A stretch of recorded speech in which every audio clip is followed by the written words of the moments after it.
Flyover state of film was shot in front of a live studio audience.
Hello and welcome to the newest, the latest, the greatest Flyover State of Film. I'm your host this week, taking over the duties. The energy. Oh, the energy. It's high. It's high. I came in a little hot. If I closed my eyes, I could hear Joe. Let me bring in. It's a solemn day here at Flyover State of Film where that's what you're going for.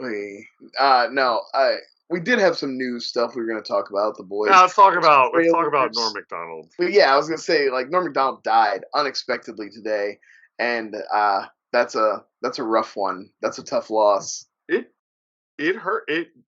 I read it, and it sat with me longer than I thought it would. Right, you're reading and I was like, man, that really fucking sucks. And then rewatching all the clips everyone's sharing. Real comedian as far as if you follow any comedians, they're all posting clips of him because he's just the kind of comedian that other comedians admire, that they think are really funny. And I watched sorry, Brian. No, go ahead. Feel free. I watched the one clip of him at the roast of Bob Saget, and he's not getting any laughs because he's doing really flat jokes. And it's hysterical because of that. And then sorry, I have a gnat in here. And then you read about it, and it's they told him to clean up his whole act, so he just found his old jokes. I saw a story where he said that he didn't really know what to do because he's not an insult comic. Yeah. So he got out the old joke book that his dad had given him. That was one of those things where his dad gave him this old joke book when he became a comedian.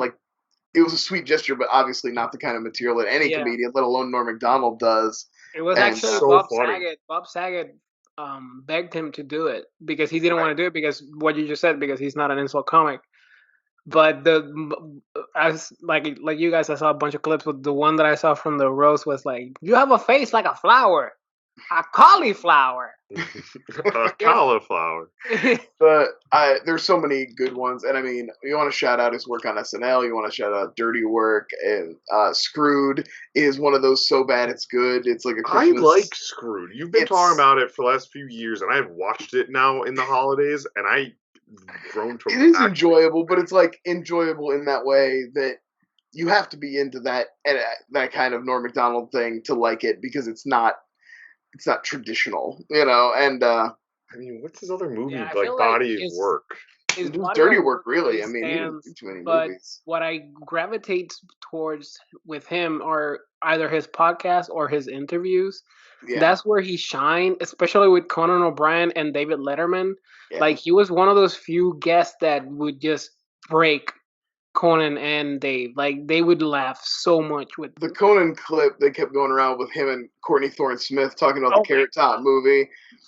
I was like, you could say that Norm Macdonald could have he could have tanked that movie a little more than he probably didn't help it. He certainly didn't help. I mean, it was never going to make money because it was Carrot Top and everything. I like that he rightfully would call out. He's just no, this is hilarious. We all know Carrot Top sucks. Don't pretend the Carrot Top doesn't suck. The magic of that clip is Conan is always the professional trying to bring it back in, but letting the joke live. But at the same time, the actress is dying to agree. You can see it in her face. She's like, I have to promote this because that's my job. But like, I feel like I have to watch. I'm just on his IMDb now. Something called Vampire Dog, where he's the lead dog doing the voice. Yeah, he definitely did voiceover work, as he got, because he has a very distinctive voice. But as far as like on film, he didn't have a ton of, he had a couple starring tries. He didn't really make that his focus. I vividly remember his voice. I was from the SNL, but I vividly remember his voice just as like making jokes as the dog from Dr. Dolittle.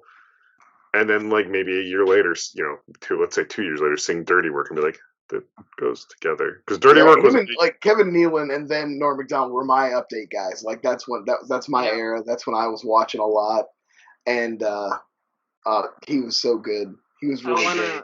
I want to shout out 2 clips. One with Larry King, where Larry King is like, "What do you want to reveal today?" And he's like, "I am a deeply closeted gay man, but I don't want to come out as a gay man." And Larry goes like, "Oh my God, what?" Like Larry, you can tell Larry thinks he's got like the scoop. Yeah. He's like, I'm about like Norm Macdonald just admitted he's gay. Yeah. He's like, no, I'm not admitting that. And he's like, wait, so you're saying that you're gay? He's like, hey, watch it, buddy. Deeply closeted gay man. Yeah. Yeah. Well, yeah, Norm was, I bet he wasn't always easy to work with. And I mean, that's fine. But like any of those, anytime you have a comedian that other comedians really respect and think is funny, that's always something to take note of for me. Like somebody who really has the respect of their peers, and like so it was a big loss, and I thought it was a good idea to chat about him just a little bit. We don't have to take up the whole show or anything. Yeah, we didn't change the episode to Dirty Work because I already did a DVD bunker of Dirty Work. Thanks, Norm, for dying and letting me plug my shitty YouTube show. Please mute that. He also link in the description. I'm going to actually link it this time. For real this time. As one of the schlubs in Billy Madison. Oh yeah, that's Frank. Billy's just one of Billy's friends. Yeah. Do you want to touch on any other news stories that we had on deck before we move on? Matrix 4 looks cool. Yeah, I mean, the Matrix trailer looks fine. By the time this episode comes out, it'll be over a week old, though, so we don't need to talk about it that much. People can watch it or whatever. I liked it. I like that it looked different from the originals. Yeah. I think it'll be... So far, Yusuf, it wasn't in that green filter. Yeah. But I think we saw... I didn't... You know Who what knows? Maybe it'll be a big swing. I didn't like... I want to say this. I didn't like that Neo looked like John Wick. Like, he needed to have a different... Like, that aesthetic is John Wick now. So, I get it that he recorded in between John Wick's, and growing out his hair and his beard would have been, like, hard. But, like, I saw John Wick in the trailer. This is Keanu Reeves right now too. Like, yeah, he's just but it's like at least like when he was younger, he looked the same in every movie too. But no, this is my point. What my point was going to make, though, you said it looks different, but I don't think it looks that. I expect it to look like when they're in the Matrix. I only think we saw. You know what it felt like? Saw stuff in the trailer that's out of the Matrix. You know what it felt like? It felt like the Animatrix. That aesthetic that some of the shorts had. So I'm kind of excited for that. But, TJ has been killing it in this episode, so I kind of want to swing it to him because he hasn't said a single fucking word in 10 minutes. So maybe we start with his topic. He's scaring me. I have a topic. What? No, sure. Okay. What was my topic again? You're killing it, man. We're killing it in this episode with you. TJ's topic was horror movies that took big swings. That was Brian's alluding to with the big swing. Remember, I was trying to. I was already. I thought I was last topic. Yeah, I mean, everyone's been going crazy over the Malignant movie or Maleficent, whatever you want to call it. Did all you guys see it? I don't think Brian did. No, I didn't see it. I mean, watching Wife Swap. All I've ever seen is just like all I'm seeing on Twitter is like, oh, that was crazy ending, and he really went for it, and just. I saw it. I'm going to be honest. It was fine, but I honestly do not understand this fucking just that Twitter is doing right now. It's like, go off, King. It's weird. Oh my God. Everyone I know. It was barely watchable. Like, I entertained some moments. I mean, it started off as a regular either way. I mean, so I was thinking with like horror movies, which ones have benefited from that big swing? Like, because this movie completely just turns itself on its head, and then now people are like, it's a dark comedy, but it's just like one of those things I'm not buying. Like, you're just going, he's gonna go with it now. But yeah, like what horror movie took the big swing and nailed it, and then which one just missed completely, in my opinion, just like Malignant. Yusuf, go first. The Suspiria remake. That third I was thinking about that too. Doing a Suspiria remake is a big swing, in my opinion. Suspiria remake. So if you watch the original, the original is very like. There's a flyby about it. Oh yeah. Is there? I don't know. I feel like you guys. We should do. You should do a Flyover State of Fear about it, and not a flyby, because we need episodes, baby. Yeah. Somebody wasn't so busy planning their wedding. Listen, it's been up busy, man. But cutting his balls off. Chicks, right? Suspiria, the original Suspiria is very slow, very methodical. It's more like a slasher. No, I'm sorry. I love my wife. I gotta go, guys. You always do this. Plug a couple of these cans. It's my birthday. Sorry, great podcast. Wait, it's your birthday? No, I think you should leave, Joe. Sorry. The original kind of like plays around the thought of witches. Like it's not that straightforward that it is actually witches in the Covenant. And this one they go like from the get go, we're witches, we're doing magic, we're doing fucked up shit. But that third act reveal of Dakota Johnson becoming the entity that she became, and then summoning this demon, and there's essentially like this fucking like almost 10 minutes of slow motion gore and loud music, and it's just like pure chaos. I was in the theater watching it, and when it took that turn, I was just like looking around like, what the like it was such a huge swing to, like Brian said, not only remake Suspiria, just show this just pure madness of gore, sex, violence, and just over the top visuals, and you're like, I loved it. That was just such a good moment. I don't even know. That's mine. That's good. That's a good one. That's a good one. Right. Me? I had a hard time with this because I feel like I kept wanting to talk about the same movies. Like, my original thought was the original Nightmare on Elm Street is a big swing, but then New Nightmare is like a bigger swing. Yeah. You know what I mean? After being established and having a successful run, to then be like, let's really try. And you can kind of like, that's one that's on the fence, where it's like, it succeeded as far as I'm concerned as a film, but it failed as far as like to be successul in reigniting the franchise, and kind of like, so I mean, even though it's now like considered a cult classic, and it has like I think off the back of Scream, it got garnered more respect because he took some of the aspects of that and like revamped it and kind of came at it in a different way. But it also keeps its like Freddy weirdness to it, which is great. Which I think if he had done Scream first, it would have not been Freddy weirdness. Yeah, that's true. Like, I almost like, because New Nightmare, I always say, is, like, my favorite Freddy movie, but I always even like the part that, like, some of the scenes that don't work, too. Like, Freddy over the highway chasing the kid. Like, I think that's the weakest scene in the whole movie. So that is a big swing, though, because it is considered, like, at the time, like, what is this? Like, audiences didn't connect with it. Right, well, the audiences were different, too. I mean, there was that current of film fan that was into that sort of thing and that kind of deconstruction, but it's much more prevalent now, And I have another one on the back burner, but it might be one of your guys' picks, so we can move forward and we'll come around. Now that you say that audiences are different, that's the one point that I'll give, and that's one of the points that everybody's giving him. One is that he made just like a dumb horror movie, and like, a lot of the Freddy stuff. It's just like dumb fun, kills, and it's just a cool concept executed to a high level.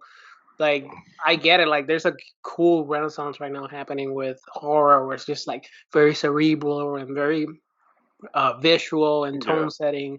So Malignant was none of that. It was just like dumb kills, and it's just fast paced. Yeah, and I'll give him that, but not to the point that everybody's on Twitter just going flipping their. That's the thing where it's just like that. And that probably happens from a lot of the horror movies because I mean, twists aren't something that hasn't happened in movies for years. It's something that's been around, even if you notice it, you don't notice it. This is like one of those things that I don't know what it was or what turned me off about it, but there's the one scene where it just turns to like an action John Wick, just that weird. I gotta watch it still, but I mean, watch it. It's something that I want to watch it because I've literally gotten texts from not just you guys being like, "Don't watch this movie; it's really bad." And then the Twitter discourse, and it's like, I guess I gotta watch it because, you know, the worst part is like, you get a lot of, remember, Twitter's embedded with so many like film snobs who like just because it's weird and different and like purposefully bad, they like, you know, they get into it more because of that, because they feel like they're on the inside track and shit. Movie's bad. If it's movie's bad, it's bad. Yeah, I'm not saying it's bad. I'm saying like it's fine, but I'm saying it looks fucking bad. Twitter, I saw trailers a couple times. Every time I saw the trailer, I was like, "This shit looks like garbage." Like, it looks bad. You have no clue. You have no clue. I feel like Brian is gonna see that thing walking backwards and he's like, "Fucking shit, just turn it off." Joe, what's your pick? Yeah, so for the big swing that worked, it's weird. So the first one that came to mind is something like The Final Girls, because I do think that's a really unique movie that could fall completely apart if it's not written right. Like Tucker and Dale, another like constructivist kind of horror comedy. That's more horror comedy. And another one that and The Final Girls is phenomenal. If no one's watched it, it's about a girl whose mother starred in essentially Friday the 13th. And then she dies, and then the girl gets trapped in the movie and has to relive the movie with her friends, with then her mother playing a character, and it's just a very like funny but not really scary movie, but very like cathartic film. Yeah, because of that plot. I thought it was like a TV show. No, it's a good movie. It's Scream Queens, I think. Oh, yeah, TJ, and I think Final Girls is on Hulu. That's something I know I watched Final Girls. I don't remember it quite as well. But its cast is really good too. It has Tessa Farmiga, Malin Ackman in a good role. The dude from Silicon Valley. Alex, the two dudes. Oh no, Silicon Valley. That guy. Whatever his name is, I'm blanking. Adam Devine. Oh yeah, Devine, sure. Really fun movie. TJ, definitely watch it. Much more. The other kind of pick I had for this, which was not the miss, but it could be a miss, is Halloween 3, because it does get the respect. Yeah, sure. It gets the respect it deserves today. Yeah, I was gonna say it took the big swing that's paying off now with the cult. Like, you know, I mean, yeah, it's got a good legacy, but at the time it didn't. Yeah. With think like when that happened too. When do you think like that Halloween 3 thing, like you really people were like, let's do this. Let's watch this now. People have turned the corner on it. I feel like in the last like 4 or 5 years. Yeah. Because even you go further than 4 or 5 years. How Did This Get Made did like a fan vote early on of like, what should we watch for Halloween? And they all voted Halloween 3 as like and they all had fun watching the movie, remember the episode correctly. But clearly people didn't have the best opinion on it if they fan voted it for them to do it. Look forward to Flyover State of Fear episode with a special guest. Yeah, we are doing that, and a couple of people have requested that, so it is like this hot movie to talk about now. Andy Signor? Will be your guest. What? Oh, he unblocked. So, no, and then, but my pick for like actually miss, like the miss that didn't work. Yeah, I have it. I have it on my list. The miss, like that. Is Tusk. Okay. Yeah. I thought it was fun, but it didn't fucking work. It's a... My wife will agree. Like, that's one of the movies that I took her, and she always brings it up. As like, when I recommend a new movie, it's like, is it gonna be a good or is it gonna be a Tusk? Like, that's it's like what I do with Climax now. I'm like, you're not putting me up to another Climax, are you? Tusk. I saw Tusk in theaters, and I thought it was good when I first saw it. I was like, it's so weird, and rewatched it, and I was like, this does sound like an idea that someone was high, didn't flesh out, and made up on a podcast like we hear. Well, and even like, I felt like I've only seen it the one time, but I remember what really stuck with me was that like he didn't even do the interesting part the right way. He spent all his time letting Michael Parks give long speeches, and then when it came time to actually do the like montage of turning Justin Long into that all felt really rushed, and like I was just like, I actually feel like a better filmmaker probably could have made this movie. Yeah, more of a torture film, almost like Hostel-ish. Yeah, it was Human Centipede. Centipede, yeah. Which literally, they essentially did what Marvel is doing with the Hulk, bringing it back to my tweet earlier. Like, all the interesting parts occurred off screen. Yeah, it's true. What's Marvel doing with the Hulk?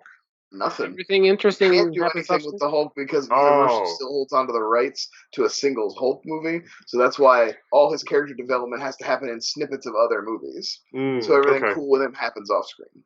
I knew that. But anyway, another big swing. I can't believe nobody said it already. Wait. TJ hasn't picked. TJ has to go. Oh, okay. Cabin in the Woods is what you're going. That's the one I was gonna say. Yeah. Good. I'm so glad.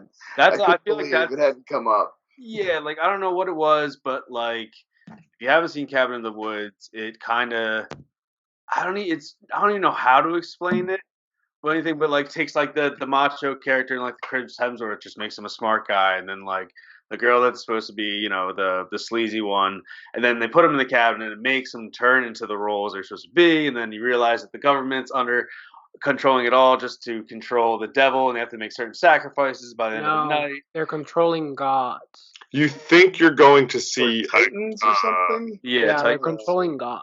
You think you're going to see Evil Dead, like a rip-off of Evil Dead. Yeah. Best way to describe it. You think right at the beginning, they're like, something's off. You can already tell something's off because they're like intercutting the shit with like some kind of weird office. Yeah. It's like some weird like government facility. And then like slowly it builds and you kind of, it's really good about the way it reveals itself and the way it kind of unfolds. And then by the time you get to the point where it's like they're in a facility with like one of every type of horror genre cliche creature and in some like weird cubes, but you're fully invested. It's one that like they bring you in enough. I remember like I was excited to see it, and you're about halfway through. Oh yeah, that's a good one. I remember the first time I watched it, I was like, I'm really excited, and I'm getting it. It's like halfway through, and you're getting the kind of like the traditional zombie murder ending, the one. Yeah. And then I was kind of like, it's a little disappointing that this is what we landed on, like. And then it like fully, and then I was like, okay, they got me. They got I'm a dumb, and you guys got me. Yeah, this is the one. This is the one L. One of the few L's that I've taken in terms of trailer reactions. Like I saw the trailer and I was like, this looks like dog shit. Like I'm not gonna watch this shit movie. And then my wife back then, my girlfriend and my mother, because my mother's like a huge horror fan, they really wanted to watch it. And I was like, well, fuck it, I'll watch this shitty movie with you. Yeah. Yeah, fine, I'll suffer. Yeah, and I was blown away how much fun that movie was. It was so funny. There's pockets of tension. It's very smart, very well made movie. And like the big reveal with that entire ending, semi-ending, where you get to see all of like the cubes and everything that's in there, and you're just like, you want to pause and just be like, I know that from Myth, and I've seen that. Oh yeah, that's Hellraiser. Yeah, like that's the crazy 13 stuff. Ghosts. Yeah. And then the other, the little backup one I had, it's not necessarily like a big twist or anything like that, but it's a big swing for this director who's just known for comedies and smaller films and stuff like that, but kind of gets the flack for this. And I gotta say, I enjoyed it. I don't know if you guys seen it, but Kevin Smith's Red State, like He swung doing a horror. He gave it a shot. I thought he did pretty good, but he got destroyed by Craig. So I don't know if that's what broke him for how long. I'm with you, TJ. Actually, Red State is a very early Bunker episode too. I hate to constantly be plugging, but I did a really early Bunker on that. I remember at the time thinking like he made Red State, and I was like, cool. What an exciting new direction to see Kevin Smith go in. Like. And like maybe not a perfect movie, but a good interesting, well-made, good, interesting idea. And then and then the next thing he made was Tusk. I was like, oh well, there it goes. And he just like he made Red State as like a reaction to how bad Cop Out was. Right, we kind of like bailed on studio movies. I want to honorable mention. Cop Out's that bad. It's just very generic. Yeah, you know what I mean in terms of Kevin Smith's-ness when I say how bad Cop Out was. Like honorable mention on a big swing that failed. The Happening. Oh, terrible. Yeah. Yes. Almost all M. Night's movies. I was just saying, but that one specifically because that one is kind of like he's. Like, that one is kind of like him, like, oh, the Earth is going to kill us because global warming, climate change, and you're like... See, I think Lady in the Water is his biggest swing and miss because, like, he was really vibing him. So he was feeling himself in that one. Like, I'm telling you. He has a critic that's, like, it's one of the things where it's like a writer's going to save the world, and the critic's the bad guy who gets eaten by his weird monster. So he was just really vibing on that one. The next fail like that, the big swing fail, is gonna be Jordan Peele's third movie. I just have a feeling. I don't know what it is, but Nope. Ooh, it's called Nope. Nope. It's called Nope. I feel like his career is M. Night. Us is not as strong as Get Out. It's like shaky. It's a little Us more. Isn't good. No, Us isn't good. And I liked it more knowing what it is. But it's not a good movie. No. But I was saying that when when Us came out, we had this conversation, and that Jordan Peele just being deemed that new guy for horror. Right. And I'm like, it's too fast, you got rocketed up too high. Because people got real mixed on his Twilight Zone too. Like he brought back Twilight Zone, and people were pretty mixed on that. Well, he was a producer in that one. And he was a producer in Candyman. Candyman was excellent. I really like Candyman a lot. I'm gonna watch it this Friday. I haven't been able to get out, but it's coming to purchase. We get it, Joe. You're busy with we get it. You're getting married. All right, man. All right. Let's do a horror movie game and leave the question about Joe to last, since it kind of ties to the movie that we're gonna do. Sure. Okay, sure. Horror movie game! Yay! Warm up the juices since we're wrapping up to October and we're doing The Crow. That's kind of like Crow's definitely a movie I would watch on the night before Halloween. Usually, Edward Furlong was great in the role. All right, so I don't acknowledge any of that. I'm not now. All right, so I'm gonna read off a vague description of a death. You guys just have to guess what movie that death is from. Simple rules, always like name that movie. You guys will yell out your name. I don't think I did enough for a tiebreaker, so I'll just play it by So we ear. just have to name the movie we think the death is from. Yes. Okay. All right. Name that movie. If you interrupt me before I say name that movie, you'll hit pause. You can answer at the end of the round if the other two guys didn't answer. All right. Honey, let's do brunch, she said. And while I was pissed at the overpriced eggs and toast, it got far worse when I got killed by the local Amish kids. Name that movie. TJ. Brian. TJ. Children of the Corn. I just watched it yesterday. That is correct. I have to move my microphone closer or Yeah, something. Sound's not traveling. Yeah, you guys actually, it sounded late on my side, and I don't know if it was just like... I have video evidence from the last time you complained, so... I know. All right, TJ's up. Next one. Artificial intelligence and holograms will be a hot topic for years to come. Are they human? Do they feel pain? Wherever you land on this issue, know one thing. Nobody deserves to die in a tent in space. Name that movie. Joe. TJ. Joe. Equilibrium? No. TJ, you were second. Oh, I don't know if it's a trick question. Fuck. 3. No. 2. The computer. 1. Fuck. Oh God. All right, Brian. Do you want to hear it again? These boys are eliminated, or do you want to save it to the end just in case there's a tiebreaker? No, say it again. So let me hear it again. All right, I'm not gonna say the whole bit again, like the artificial intelligence and all that shit. That was cute intro, but the real thing is, but you might have hints in there that help me answer the question. All right, artificial intelligence and holograms will be a hot topic for years to come. Are they human? Do they feel pain? Wherever you land on this issue, one thing is clear: nobody deserves to die inside of a tent in space. Name that movie.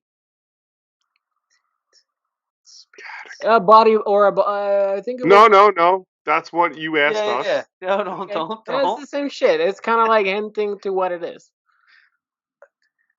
I honestly have no idea. Is it Ghost of Mars? No. I'm gonna save it there. Okay. Next time I'm gonna read it differently, just in case. Okay. Next one. Life is weird. Just when you think you are safe, you escape the psychopath killer. You go down the stairs. You don't fall once like in the movies. You look up and you see a chainsaw coming down on your head. Name that movie. Brian. Fuck. American Psycho. That's correct. 1-1-0. I think I beat Brian on that one. No. Playback. I'm gonna have to playback to everybody now, huh? Stop bitching. Alright. They say that technology will be the death of us all. But nobody said that included steamrollers. Name that movie. TJ. No, why did Brian disappear? Fuck. God damn it. Why? Stephen King. 3. Fuck. 2. 1. What is happening? Brian. Maximum Overdrive. I was thinking Over the Top over and over and over again. That's my fault. They do both have trucks. Stop. That's what. All right, 2-1-0. Joe is just busy planning his wedding, I guess. All right, next one. If you have had the pleasure of strolling through film Twitter, you know that one thing you should steer clear from are film bros. Especially if they call you and ask what's your favorite movie. Name that movie. Joe. Brian. Joe. Scream. That's correct. 2-1-1. 2-1-1. All right. Next one. Kids, you should listen to your parents. Sitting close to a TV can be very bad for you, especially if an evil entity wants to bring your big break. Joe. Name that movie. Brian. TJ. Brian. Poltergeist. What? Poltergeist. Incorrect. It's A Nightmare on Elm Street, right? That is correct. No, it's not. No, it's not. Nightmare on Elm Street. Come on, say it Dream fully. Warriors. Say it fully. And I'm gonna answer what? Yeah, Nightmare on Elm Street, Dream Warriors. What, man? Yeah. Bitch. You described Poltergeist and then said it was a different movie. Yeah, I was gonna say Poltergeist. Whatever. I mean, that's fine. Break. I said, bring you your big break. No. Boo. He broke the TV on her face. No. Come on. Prime time, bitch. It was a good setup, Brian. Oh no, it was a trick question. You're right. Then it was a trick. 2-2-1. This is a good game. I think we're gonna have to read the other question that nobody got. I'm gonna read it differently. All right. Whoever came up with the saying "never meet your heroes" needs to add mythical killing creatures. Meeting them at your workplace can be very deadly. Name that movie. TJ. Leprechaun? No. I can repeat the question if y'all wants to hear it before saying it again.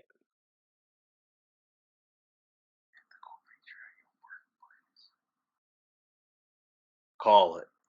I'll repeat it again. Yeah. Whoever came up with the saying, never meet your heroes, needs to add mythical killing creatures. Meeting them at your workplace can be very deadly. Name that movie.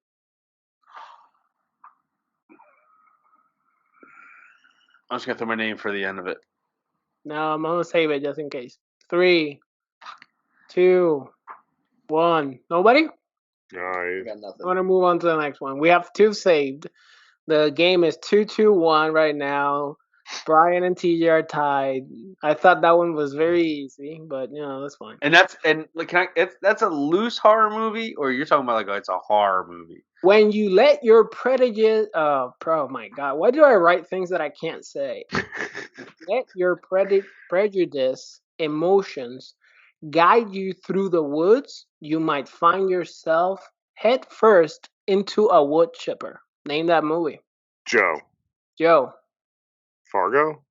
No, it's a horror TJ. movie. TJ. Horror movie. Dale and Tucker. Yeah. Want to name it better? Dale and Tucker run evil. Tucker and Dale. Whatever, dude. Chip and Dale, Tucker and Dale. It's chipmunks running from evil stuff. Tucker and Dale versus evil. That's what I said. All right. 3, 2, 1. Brian's mad. Do you want to end the game here? Or do you want to... Yeah, it's good. TJ can win. Wait, is the other... Because you're not good at this game? No, it's fine. I'm gonna read it again, but I'm gonna change the wording. All right. Artificial intelligence and horror realms are gonna be a hot topic for years to come. Are they human, do they feel pain? Wherever you land on this topic, one thing is clear: nobody deserves to die in a sleeping bag in space. Joe. Fuck. Joe. I'm gonna say name that movie again because everybody said it before I said it. So I'm just gonna say it again, and whoever says their name again, all right? Name that movie. Joe. Brian. I said it so first. Jason X. If you would have said sleeping bag in the first place. Yeah. I said tent. It should have been sleeping bag. I was like tent. Who died in a tent? All right, so it's 3-3. I want to read the 3. And Joe, you're sit out on this one. Yeah, you can go. Hard question that didn't make any sense. All right. Whoever came up with the saying "never meet your heroes" needs to add mythical killing creatures. Meeting them at your workplace can be very deadly. Name that movie. Ryan. Army of Darkness. No. Oh, so I don't know what this means. You're gonna say the answer. It's gonna be very clear that your writing is wrong and bad. Can I get a repeat? Yeah. Whoever came up with the saying "never meet your heroes" needs to add mythical killing creatures. Meeting them at your workplace can be very deadly. Name the movie. Shape of Water? I don't fucking know. Cabin in the fucking Woods. Merman. The Merman. That's fuck all of you. It's a good question. I just don't think it was a very good clue. You know, you should. I don't think it's a problem with us. I mean, you should hit up the Snowdown and send them that. You write one. Next no, I wouldn't do that. Next topic. He just has terrible. Brian's only ever brought us terrible trivia, and that's it of games. Let's kill this topic and talk about next topic. Yeah, so back to a somber note of the episode. This week we're talking about The Crow. Brandon Lee tragically died during the filming of The Crow. So my question to the guys was, an actor or actress who died too young and like what their careers would have been. So I think TJ should go first.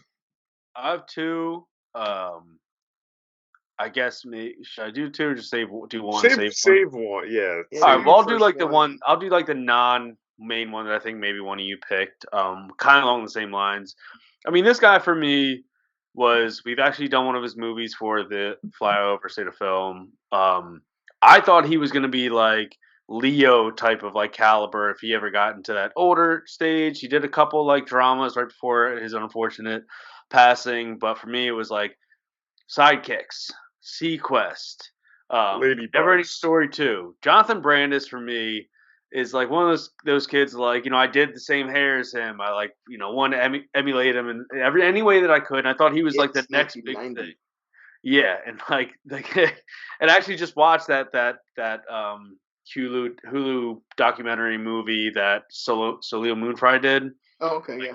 And he's in a big part of it because I think they dated at some point or something like that. Before his I never wanted to. Yeah, he was heavily in that movie. I haven't hit play on that shit because the trailer really pisses me off. It's dark. Yeah, the trailer's pretty annoying. I don't remember the trailer, but it's dark, like as TJ said. I always carry the camera. And she literally now I'm going to rewatch him. And I'm wondering if that's why they did the Val Kilmer thing, because he did the same exact thing that she did, essentially. But regardless, I think Jonathan Brandis, I gotta watch that too. If he would have gotten over that teen heartthrob thing and gotten to got some therapy, again, a Leo DiCaprio style where he just started doing different movies and then came into his own later in life, I think he would have been there. But you guys see Sidekicks. He's not a great actor, but he could have grew into it. Wait, because he was I think Boys kind of in the same era with Leo. Is that the reason? Is that part? Wasn't he casted? And I could just making this trivia up. And I think he died before this. Wasn't he one of the kids supposed to be in or the lead in Basketball Diaries? I wouldn't be surprised if he was, because that movie is so dark and very reminiscent of But I feel like he was probably supposed to be the lead over Leo. Yeah, I wouldn't be surprised if he at least got a shot for it, at least read for it. But Jonathan Brandis is something I always think about. It's maybe. But what do you got, Yusuf? The merman from Cabin in the Woods. Yeah, I didn't say that. No, I was my wife was rewatching Clueless and Brittany Murphy. Yeah. She's just such popped a up good... in an episode of Frasier I was watching today too. Yeah, nice. She is in that episode of Frasier. And looking very much like Clueless era Brittany. Yeah, puffy cheeks, and she was such a good rom-com lead. She was very natural. She somehow managed to have chemistry with every single person around her. She was adorable. She's a better version of Anna Faris. So good. Yes. She was also really great in 8 Mile. Yeah. And I feel she had 30, she was 32. She was very young. She'd just been remember she just done Sin City? She's good in that too. Oh, yeah. She was wonderful in Sin City. And especially if you think about how that movie was shot, she was essentially talking to the camera. Everybody just filmed their scenes in a green screen against the camera. They weren't interacting with anybody almost. So she really hit with those rom-coms too. Black Book and Just Married, and there was a little. I think something about Manhattan. I'm not gonna remember. Yeah, not Made Manhattan. No, I think you're thinking of Little Black Uptown Girls or something. No, Little Black Book. Dakota Fanning. Yeah. Uptown Girls. Yeah. So I remember Little Black Book though has a really great. I don't know if the movie's good or not, but I do remember watching. I remember it had a really great through line about Carly Simon was a very important part of that character's life, and I just like Carly Simon, so I was like, this is nice. Like Kiss in role models, you got to have you just pick an old band and. I'll tell you what though, if we could have the mid 2000s or the little earlier 2000s Brittany Murphy and let's say her and Ashton Kutcher did a Adam Sandler Drew Barrymore thing where they just kind of different stories. Yeah. Bunch of love stories. The chemistry she had great chemistry with almost anyone she was with on camera. I bet she would have been amazing in that movie that I watched way too many times, No Strings Attached. Yeah. Instead of Natalie Portman, her that would have been fantastic. She made Eminem look like he could stand toe to toe with any Oscar actor out there, but that was really just the film. But just to stand next to this guy who's basically just a wall you're talking to. Yeah. Yeah, and make it at least pop a little bit. We watched 8 Mile not too long ago, and she stands out as the hood rat. Yeah, it was the best performances were her and then Mom Spaghetti, and then I think she's no love for Kim Basinger here, I guess. And then Kim Basinger, Michael Shannon, and fucking Anthony Mackie. Yeah. No, he sucked in that movie. Wait, Brian, what are your picks? The town next to me. I was gonna go. I mean, I had two also, but we can do an honorable mention round. Anton Yelchin. Yeah, that was my pick. I mean, like, you know, had been a child actor, and then was finally kind of like turning the corner a little bit. And he was in the new Star Treks, and he was in the Terminator Salvation, and he had like kind of Green Room, which I think he's great as. It was one of those ones that it didn't hit as hard for me as it did with everybody else, but it's a good movie, and he's very good in it. The whole thing with that one, for me, Fright Night remake. You guys all froze. I love the Fright Night remake, but like, everyone's kind of picks are based around. Oh, did we lose Brian? Yeah, just go roll with it. So like everyone's picks kind of revolved around either. I mean, this is unfortunate, but like a drug overdose or self-inflicted wounds and stuff like that. Like this was like a horror freak movie. Accident. Yeah, like a horror movie type thing that only like certain people. That's why. My mom had that car, harder, and she got rid of it. Well, I had a. Norm died from cancer. Kind of can wrap your hand around it. Yeah. Like Heath Ledger died from drugs, and I think Britney also died from drugs. So you kind of understand. Accidental overdose, perhaps. Yeah. You kind of understand, but like he was just getting his mail, and his car rolled and just crushed him. And I think he maybe tried to stop it or tried to get between it. I had a teacher when I was in high school. Same thing happened to him. He had his his Jeep parked in the parking lot. It started rolling. He thought he could stop it. Got between that and he didn't die, but he lost both his legs above the knee. Damn. I mean, and probably only reason it didn't kill him is because the dude was like 6'4", and it just hit him there instead of like midsection where it would hit everybody. No, he actually had some really cool prosthetics. Yusef, you insensitive prick. I'm gonna edit this out. But yeah, Anton Yelchin, I think he definitely was somebody who had more to give, who could have gone on to be a leading man. Can we do a Screen Rant article right now? If Anton Yelchin was still alive, what Marvel character would he be? Like that's some like bullshit artical someone's gonna write. But also, true. That's good. That's what? It's a bullshit article, but it's a good question for us. Is it an article or is it a Schmechter Shamaro 15-tweet thread about the possibilities? How old would he be right now? Because he'd be a great Mr. Fantastic. Guys, this is why this one thing is so exciting. They're doing so many amazing things. Real corporations. Guys, real answer though, no bullshit. I cast him as Cyclops. Oh, that'd be great. Oh, that's good. I like that. Hell yeah. No, he was. I do implore everyone and pushback, and you mentioned it. Fright Night remake. It is. I love that movie. That's on Hulu right now. I would just say they just put it on Hulu. Is it? And yeah, I'm watching that tonight. Last year, I tracked down the Blu-ray because it's a weird it's a weird kind of like hard Blu-ray to find. Hard to find, but it's I think it really is though. And I was like, well, $23 or whatever it was on eBay. I was like, it's worth it. Fun movie. I honestly adore the original, but that's a good remake. What about with Anton Yelchin? I know I watched it once and I remember it because I like Nightcrawler. No, I like wrote it off as like a Ferris Bueller ripoff, but it's not. How is like Charlie Bartlett? Oh, I love that movie. Love Charlie Bartlett. Okay. I like I said, watched it once. Him and Tony Stark. I was like, it was like a douchebag age to like watch that movie. No, that's like one of those movies that like it's like all Degrassi people are in it. Drake's in it. Sorry, Alondra. I'm sorry if you're watching this episode for some reason. I burped. No one heard it. Dude, don't do that. No one heard it. I do that a lot now. I'm self-conscious of it. Okay, so Brian, you gotta go still? I still gotta go as well. No, I said Anton Yelchin. Oh, you said Anton Yelchin. I don't know, man. We talked about Anton Yelchin for so long. Yeah, that's fine. Do you have anything else? R.I.P. Norm Macdonald, by the way. I was just doing a whole silent thing where I was going to say, I have nothing nice to say, so I'm not going to say anything, but I was just kidding. Sorry, no.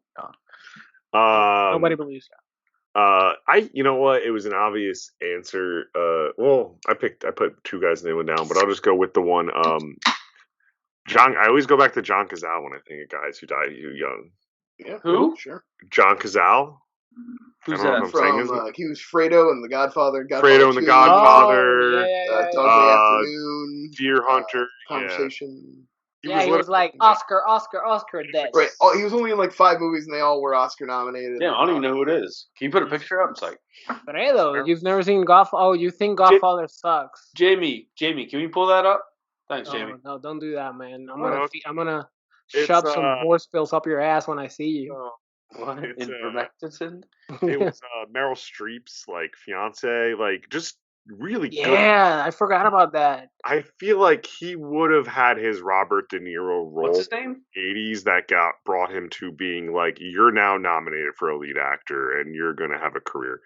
Either that, or he would have continued to be just a banger actor, like side character. Like Hollywood needs them. I always go back to him because I'm always impressed when I do watch those movies and I go, wait, that guy never made another movie? Because I feel like he was in every movie at that time too. But it's only 5 fucking movies. And the other guy, I think he was a theater actor before. Like he had a big body of work in theater, and it was kind of like an Alan Rickman moment. Like Hollywood just called up, and it was like just. Boom! Is he the guy in that Arnold Schwarzenegger movie where he's like on the plane? He's like, no. That's not him. Looks just like him. That's no. He you would see him if you knew. About the guy in Commando, the guy that's actually in The Crow. No, the one that with his daughters on the plane. Yeah, that's him. Yeah, but he looks like that. You're talking about the one in Total Recall. No, True Lies. True Lies. Oh no, he passed. He's an Egyptian actor. Like he passed like Italian. He passed like guys in The Scorpion King. Yeah. The other guy. I think we need to mention Chris Farley. Yeah. Just. I think he could have turned it around. Is with Chris Farley. That's the thing. I think he could have turned it around. I went to and played 9 holes last night at a par 3 course, chip and putt, and me and my buddy were talking about golfers and movies we see of a golfer. We're like John Daly, and I was like, could you imagine if Chris Farley was still around and played a John Daly late in his life, but going back and thinking it was only Philip Seymour Hoffman could have done it. R.I.P. again, someone who we lost. Another guy, yeah, but him or Chris Farley to play John Daly in a biopic, I'd be all in. I love Chris Farley, and I love a couple of Chris Farley movies, and I think what happened with Chris Farley is truly a tragedy. I don't necessarily think his career was moving in a direction that he hadn't, by the time he passed, was well away from his last good movie. It's not like he had made bangers and then he died and everyone's like, oh no, no, he made one really good movie. He made another movie that was pretty good, but was basically a copy of that movie. And then he made a bunch of shit. And unfortunately, what I think would probably have happened is he'd be the Kevin James part in every Adam Sandler movie. Adam Sandler was his life. That would have been his new legacy. Shout out Kevin James. Probably good for his legacy that he died. I'm just gonna do an honorable mention, and then we'll move on to The Crow. We're running late, and I feel like we're gonna talk a lot about The Crow. River Phoenix. Bruce Lee. I'm gonna say Bruce Lee. Bruce Lee. Sure. He was very young. We only got a few good movies under our belt, and I feel like the legacy that he left in Hollywood, especially the Jackie Chan's, the Jet Li's, the Johnny Yangs, that all praise him and say he was the reason why I'm in Hollywood. I just can't imagine the movies that he would have made if he wouldn't have died that young. But Heath Ledger, because of his age. I know he had a huge body of work, but his age. It was 20. All right, so Brian, take it away. Yeah, well, it was my turn to pick, and I found out that Joe had never seen The Crow, and that hurt me deep down inside. Sometimes the age gap between me and Joe feels wider, and this was one of those times. It never feels wide to me. That's the thing. Such a seminal part of my It's teen a very sexual. years. It's a very sexual top. Feels wider. A movie that I consider to be the best post-Batman '89 comic book movie before the modern era. Also, while Yusuf's getting up, I'll use this opportunity to give a quick shout out to Jack Shipley, a friend from the Tough Channel in the old days, who did a DVD Bunker episode about this with me. So if I hijack some of the things he said, because he very thoroughly researched, good for him, and thanks for being on there, pal. Ripping. Like he's watching this. No, but I didn't tweet at him or anything, so. Oh shit. But anyway, Joe, since this was a first time watch for you, do we need to run down the plot for everybody? It's set it up, yes. It's truly very simple. Like, I do just want to give my thoughts, obviously, but I'd rather you run down the plot. Right. Well, the plot's super simple. On the night before Halloween, Eric Draven and his girlfriend Shelley are murdered by 4 gangsters under the direction of a gang boss. Would you call them gangsters? I would say thugs. Thugs. I guess I said gangsters because they work for somebody. You know what I mean? I would call them a posse. Maybe. They're a posse. Okay. Hoodlums. Come on. But anyway, they're murdered, and a year later, Eric rises from the grave with supernatural abilities, and he uses them to take revenge. And that's really about it. I mean, there's not really much more to it than that. It's pretty straightforward. Can I ask you a question? He cures drug addiction, too. Mm-hmm. Well, I said he has supernatural powers. Before Joe begins his response to not seeing this movie, real quick question. They've been trying to remake The Crow forever, correct? Oh, yeah. I mean, they've made a bunch of Jason Momoa, like big budget Jack Hudson guy, a couple other fucking people. They're supposed to play the guy. I think what's his name from 7 Perfect Strangers, but 9 Perfect Strangers, who was vampire at some point, was also supposed to play him. I don't remember. Timothy Chalamet. That is for sure. Yeah, well, that works too. If you know how you said he's been in the ground for a year and he comes back up. Do you think that, like, if they ever remade it, they would do, like, a mummy thing where he comes up semi-decomposed and after he starts taking out the hoodlums, he starts regaining, like, the full... This is a weird thing. I mean, if you're asking me, do I think that if they remade this movie, they would overburden it with unnecessary CGI? Yes, they would. Okay, that's fair. Yeah. But, like, the thing where, like, he just starts sucking on the souls of the guys who open that shit up. They're like, but if they remade it, I feel like the only good improvement that they would have is the action. The fire burning in the intro. It would have been shot better, the action. Yeah. Although I do like that they don't do a lot of, like, martial arts in this movie. The definitely tendency, especially now, would be to lean into, like, first of all, they would over-explain everything, and they would be like, Eric... he was in a band, but he also trained kung fu on the side, like he had a dojo or some shit. You know what I mean? Especially being the son of Bruce Lee, I feel like the restraint that was shown in just he's physical for sure, but he doesn't like do a lot. He does a kick here, a flip there, but it's not like overdoing it. Oh yeah, he does. It would be this classic. Though. It'd be like, say this was like a necklace. It'd be like he wore that necklace though, and that's what revived him out of the ground, and that's the symbol of the crow. He believed in this, and the over explanation of why he came back. It's like the crow just had a crush on him, and it's like, you know what, I'm gonna bring him back. I thought the same thing. I thought the same thing about the gang. They have the great introduction scene where they're all drinking together, and you really like learn everything about the kind of dynamic of the gang right away. And like you see Tintin pull a knife on somebody. Yeah. You see him throw the knife when he kills Eric, and Eric comes in and catches him with Shelley, and he throws the knife and drops him. So by the time you get to the first, which by the way, awesome first action, only 20 minutes in, this movie clips, it rules. But, like, you already know that Tintin especially...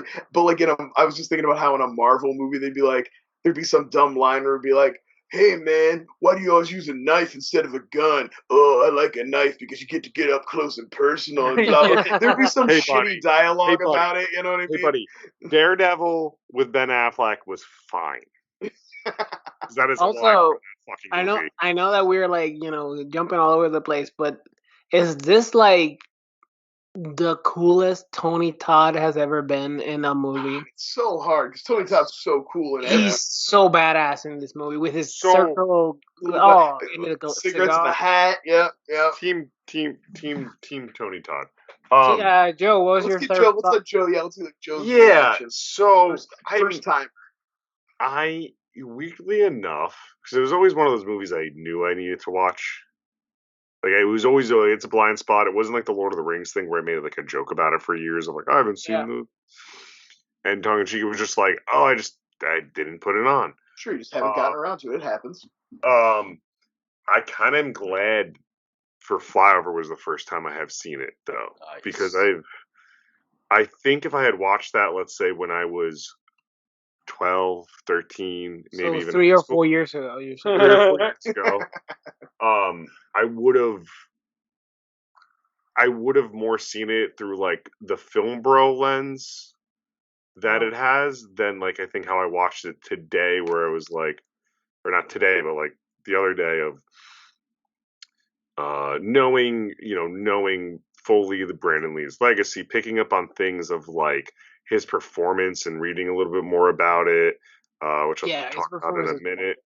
So what was your favorite? Let's go this route. What was your favorite moment in the movie? What was the moment that you go in like, oh fuck, this movie is awesome? Like kind of like weirdly enough when it did lean into the comic books of like when he got a little quippy after they're shooting the guns right at him. I know that's ironic, and he's just quipping back of like, oh, and it's going in, and then he just fucks with the guy. Like those moments, I really. I remember when I was a kid, that moment in the pawn shop when he gets shot, and the blood just goes up. I remember watching that as a kid and going like, "Whoa, how did they do that?" And I'm not like now like, "Oh, you just put the shot in reverse." But it was so cool when I saw it, and the hand. Yeah, when he looks through his hand. That's the scene I'm talking about with the hand. That was my favorite moment. But every scene with Ernie Hudson also. Oh, shout out to Ernie Hudson. I don't think he's ever been better. Yeah. I like to think that this movie and Airheads are a shared universe because, like, he was like, after the events of this movie, he's like, I'm out of here. I'm going to LA to an easier gig. But that's shout out Airheads. That's a fun movie. I did look up though, like after just a bit about the movie. And it makes so much sense. So Brandon Lee was very like obsessed with death and everything pre this because of his dad.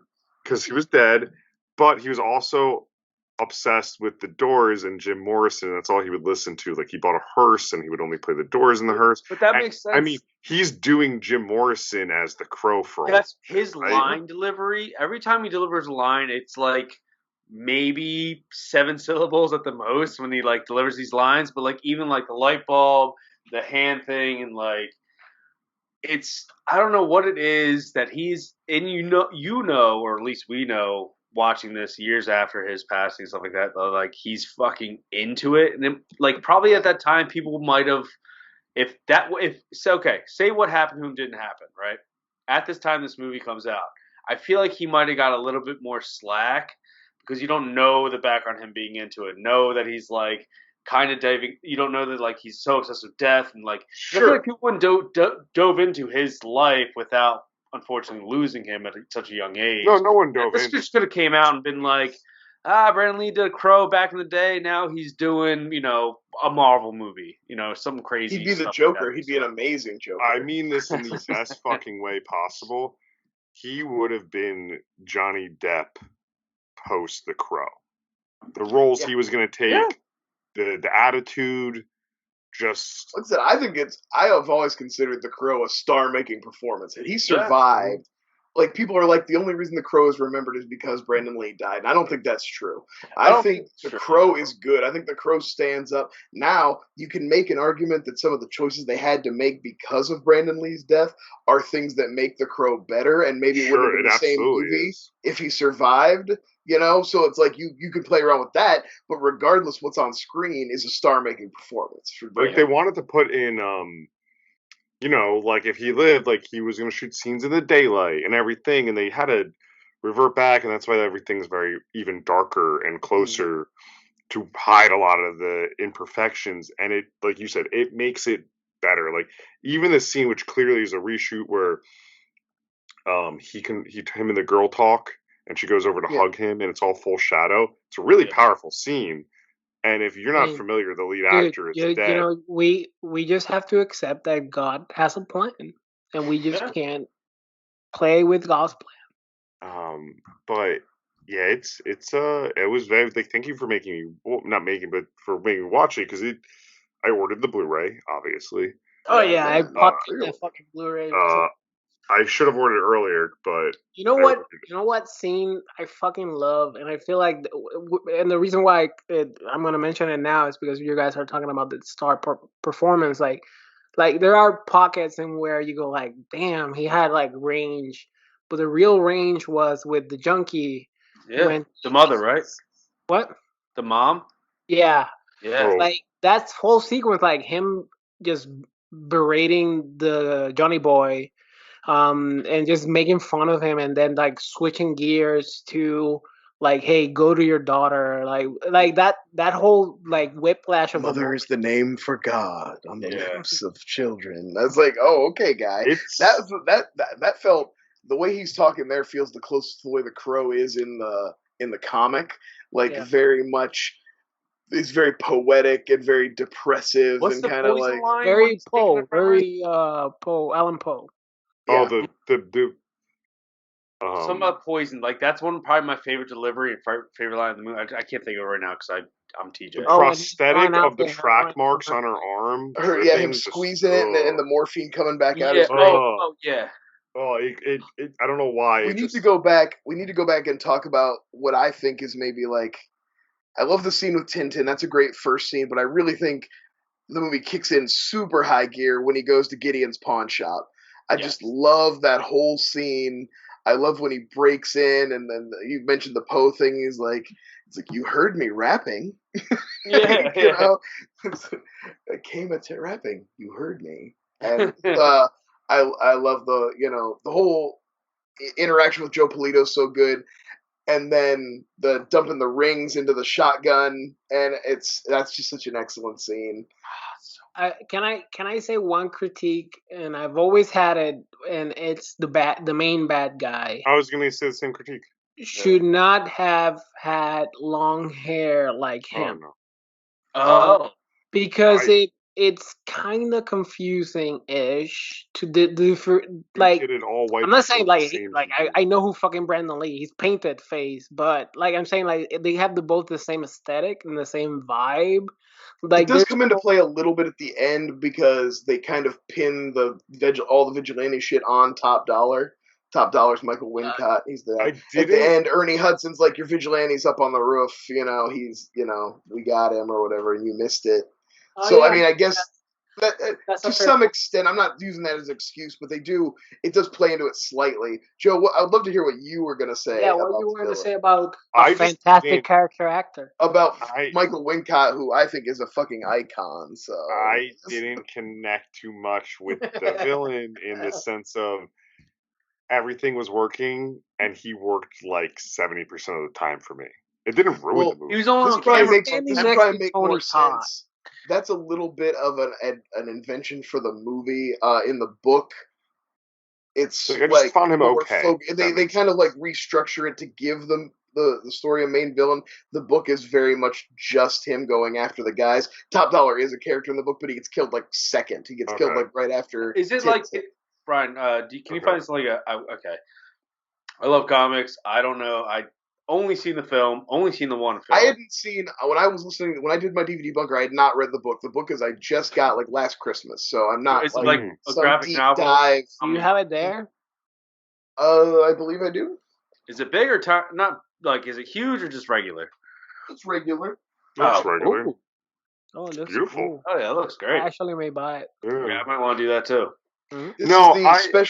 This is the most. I think it came out in 2011, the special edition. So it's got like all the collection of stuff he did after the main comic, and some good introductions and stuff like I just found the villain didn't to me like live up to the rest of parts of the movie what I was looking for, but I'm not going to let that judge my final score.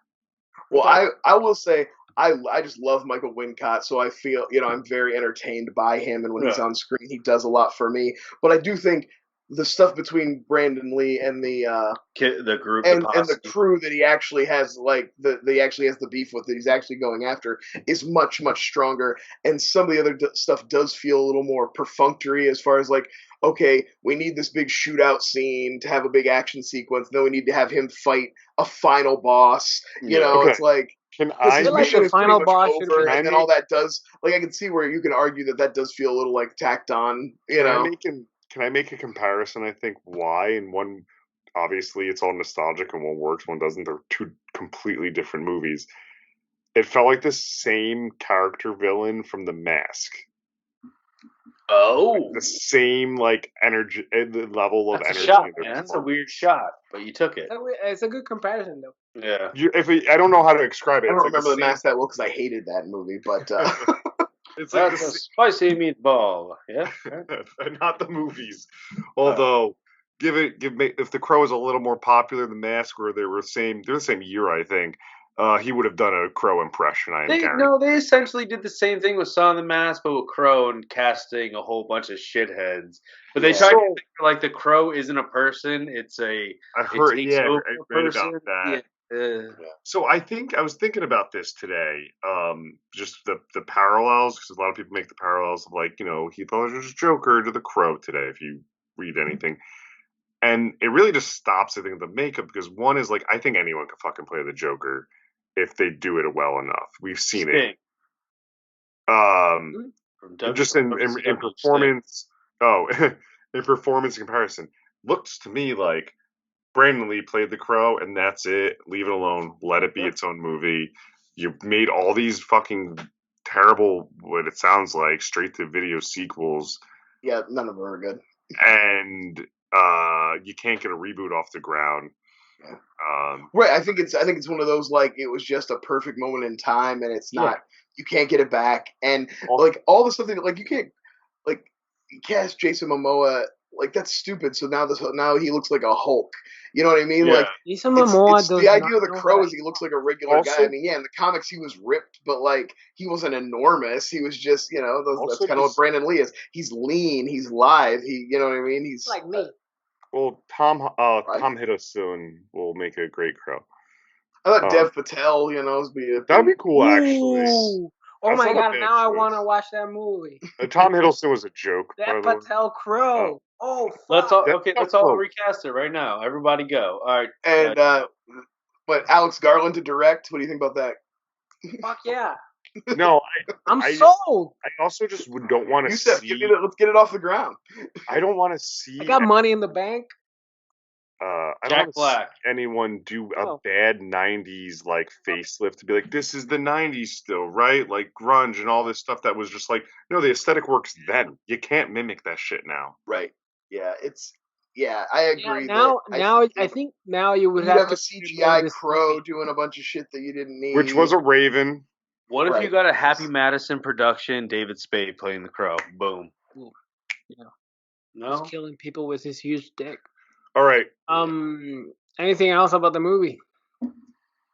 It's amazing. I love it. Yeah, it's great. That's one of those movies. I mean, I did talk about it for an hour and a half. So, if you want to dig into the old Flyover. No, I'm going to bleep you out if you keep... Stop it. I'm going to do it again. Well, I did a deep dive. People might want to be, I mean, we only touched, there's so much. I'm going to link it down. How much you want them in you, Brian? So deep. I'll bite down on something. I don't know. Yeah, that was a fantastic movie. I didn't take a single note. This is the first time I've ever, for one of our movies that I just watched it, enjoyed it, because I knew the conversation would bring up stuff. It has been added. We talked about Tony Todd and Michael Wincott. We should also shout out from no shit. Now I'm gonna forget his name. But from Commando and from the Warriors, and he plays T-Bird. Yeah. And he's amazing in this too. And it's a fantastic death too. Yeah. Yeah, he gets a little special treatment, special attention. Longest Yard remake, another Happy Madison production. Stop it! No, nobody's gonna. Happy Madison. Why? Why are you like this? I don't know. Let's go to the ratings. Ratings phase. Yo. Ratings phase. Yeah. Thank you. Like I said, thank you for making me watch it. Absolutely adored it. Like I said, I think the perfect time for me to watch it. It's like warm up for Halloween. Yeah, I'm adding it to my Halloween rotation. Just Devil's Night movie, absolutely. Yeah, Mischief Night, Devil's Night, wherever you grew up in the country. No, so my rating would definitely be, I think like 8.6 holes in hands. High rating. I was like, yeah, I get it. Yeah, it's one of those. I don't know how to explain it verbally, but like I get it. I think it just because it holds up very well because it's very much of the era, but like they didn't overdo it. It's got a couple of wonky, special effects shots. A lot of times because they had to, not because they wanted to, and stuff like that. But I feel like it very much feels like that, like the early to mid 90s, like 93, 94. Goth culture, kind of the birth of the goth, stuff. So I do want to mention one thing before I would say because for a while I would only, if anyone might ever mention the Crow, I would just think of the South Park bit with Satan for his Sweet 16, and he was like, "I'm gonna dress up as the Crow," and then it's a great bit. He sees Brandon Lee down in hell.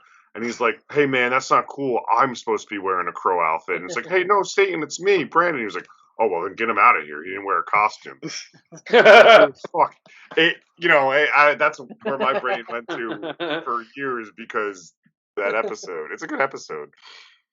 All right, Hell Night. I think it's called Hell on Earth 2006 or some shit. I'm gonna rate it next. Fun fact: when I was a kid, maybe 12 years old or 11 years old, I begged my mom to dress up as the Crow. And she went to Party City, and she came back with a costume that was a purple vest, a top hat, and makeup to do the Crow. So I was... Do we have a photo? I don't think I'll have the photo. If I do, it's here. But yeah, I had the Crow makeup, but I had a purple shiny vest, a top hat, and a cape. So that was the Crow. That was the Crow. You're like the Crow on his way to prom, Yeah. This movie's so fucking. It goes from A to B. Like there's no segues, there's no tangents. It's the Crow wakes up, he kills everybody. What? I want to see the movie starring you. That would be amazing. Just fan superimposed in. Like all the same scenes, but Child Youssef. Child Youssef is chubby, and the vest didn't fit well because I was very, I was just trying. So it's just like very tight. So funny. That is worth this whole episode. Fun facts. But I fucking loved it. I was like, this is not the Crow, but I have the makeup on. I am the Crow. Sure. Very straightforward movie. Fun. Great performance. Good action. Solid practical effects. It's a 9. Oh, except that one that killed Brandon Lee. And it was no, I'm not gonna say that. 9 out of 10. I didn't say it. 9 out of 10. I didn't say it. 9 out of 10. 9 out of 10. Brandon Lee's in heaven. Okay. I love this movie. Out of all the Flyover movies you've done, which are probably all my own, this is the only pick that I've probably seen the most out of them all. This one easily for me. We didn't mention her. She doesn't play a big role in it other than like the hugging and the shadow scene. But I'm giving this a hard 9, and that's how many fucking bearings this girl had to change on her skateboard for riding it in the rain so goddamn much. So I'm saying 8 with 1 extra, just because you got to have that 1 extra in case one wheel seizes up on you.